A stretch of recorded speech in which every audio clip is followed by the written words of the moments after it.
Obviously, I'm sure you guys have been following as we have the horrific, outrageous war crimes, heartbreaking situation, especially what's happening in Gaza. There was one really encouraging action this week, though, which is that Palestinians in Gaza, in the West Bank, and also in Israel came together for a massive general strike on Tuesday. And we're starting to get to some of the numbers about just how widespread the participation in that general strike was on Tuesday. This is from Haaretz. It says the Israel Builders Association said Palestinian workers observed the strike. Only 150 of the 65,000 Palestinian construction workers came to work in Israel. So 150 out of 65,000 Palestinian construction workers showed up to work. And just that one day of staying home cost the building industry $40 million. One person was quoted as saying, "We can't build without them." So does that include, so I know it's Palestinians in the West Bank, Palestinians in Gaza. Does it include Israeli Arabs? Yes. So that's what's so significant. And I think most of these construction workers are Arab Israelis. Right. And that's what's so significant here is that part of the apartheid regime in Israel is about separating those three groups of individuals. Right, saying you guys have it good. What are you talking about? We're not an apartheid state. Right, and trying to divide those three groups so they don't see themselves as one cohesive movement. And so you have a regime. If you're a Palestinian living in Israel, you have certain political rights, even though you're subject to a range of basically Jim Crow style laws that keep you in second class or third class. You have it better than a Palestinian in Gaza. That's the point. 100%. Right, yeah. I mean, I shouldn't say 100%. It's still not good, as you can see in Sheikh Jarrah, where there are racist laws with regards to housing and who has property rights. There has never once been an Arab part of a governing coalition, but the apologists will run out and say, "Oh, but you can vote. You have equal status, et cetera, et cetera." Very much like this sort of Jim Crow situation that exists in the United States. So that's the best of the situations, and that's Arab Israelis. Then you go to the West Bank, where you have the nominal right to, elect your own government. You have very little, massive restrictions on your ability to move around. You have, of course, all these illegal settlements that have turned. When people think of the West Bank, I think they tend to think of it as like a contiguous region. It's not the reality on the ground for Palestinians. It's more like a bunch of disconnected islands.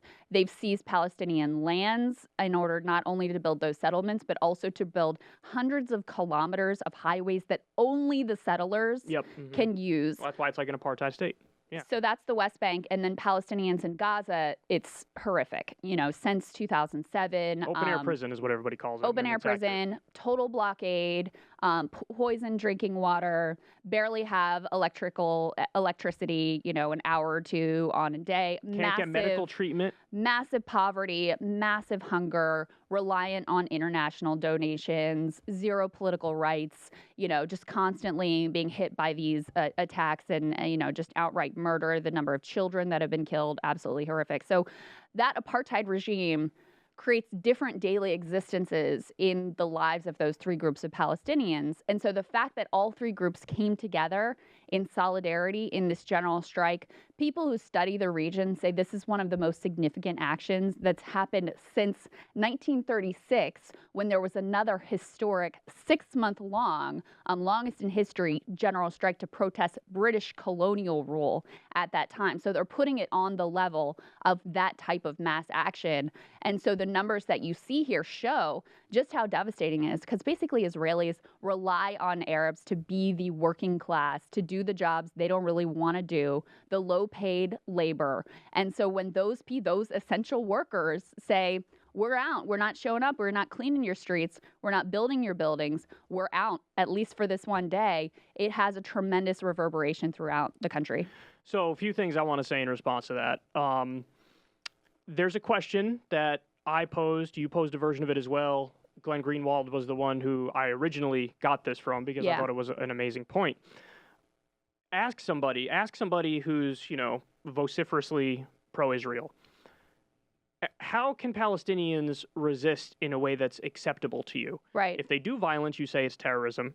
If they do BDS, you say it's anti-Semitism. Yeah. So they can't do it peacefully and they can't do it violently. How can they do it? Give me a way that they can do it. And the answer is always because the reality is they want them to suffer quietly. That's exactly what they want them to do. So, but this actually is a clever ass way to answer that question, right? Because BDS, they claim it's an economic approach, but it's anti-Semitism. I guess they could try to say this is anti-Semitism too. It's total bullshit. But the idea is a general strike. What happens if we try to... BDS is like, let's grind the economy to a halt with outside pressure, like in apartheid South Africa. Right. The general strike is from within, let's ground the economy to a halt. Yeah. So really, that will start to have some impacts if they stick with it. The fact of the matter is, I really think you need both in order to get some movement. So I think you need BDS, and I think you need the general strike at the same time, and you also need tremendous pressure exerted on the U.S. government by any means necessary through anybody in order to try to force the Biden administration to cut off that $4 billion per year that we give Israel, stop rearming them, for example. I mean, there's a number of things, very concrete things that the U.S. can do, which would materially change what's happening on the ground. So if you do all those things, then you're really talking about maybe getting some movement. And I will say, the way history works is everybody thinks it's impossible until it happens. That's right. If you said in like 1962 that, you know, hey, we're going to get the Civil Rights Act and the Voting Rights Act, people would have been like, the fuck are you talking about? Segregation's here. It's not going anywhere. Yeah. And then it turns out that wasn't actually accurate, and we were able to change some of those laws. Same thing with apartheid South Africa, you know, and it would have seemed so difficult to integrate these populations. And Lord knows it's not perfect here. It's not perfect there. There's still a long pathway to go. But, you know, the linchpin of Israel being able to continue this apartheid regime is the U.S. I mean, we completely run cover for them. We resupply them.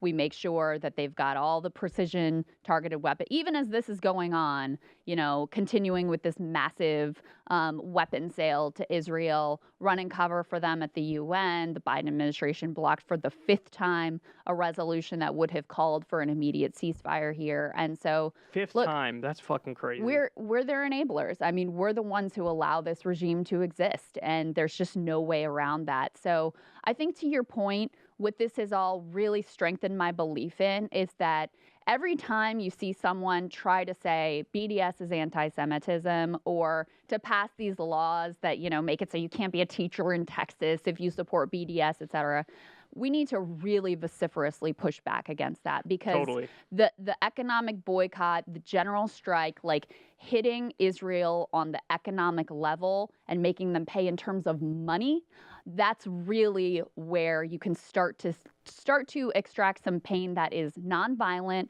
that is completely ethically and morally justified, that has a lot of support just throughout history.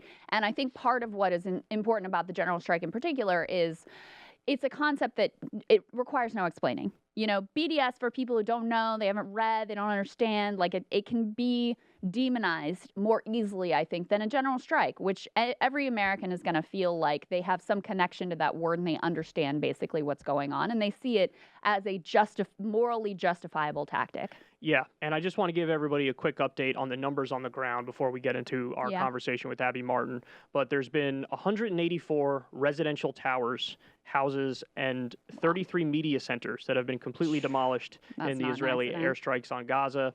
More than 1,335 housing units were completely or severely demolished, and about 13,000 were partially damaged. And then the Ministry of Health in Gaza says 230 Palestinians have been killed by Israel over the past 11 days, including 65 children and 39 women. And at least 1,710 others have been wounded. So that's the unfortunate reality on the ground right now. We need pressure by any means necessary.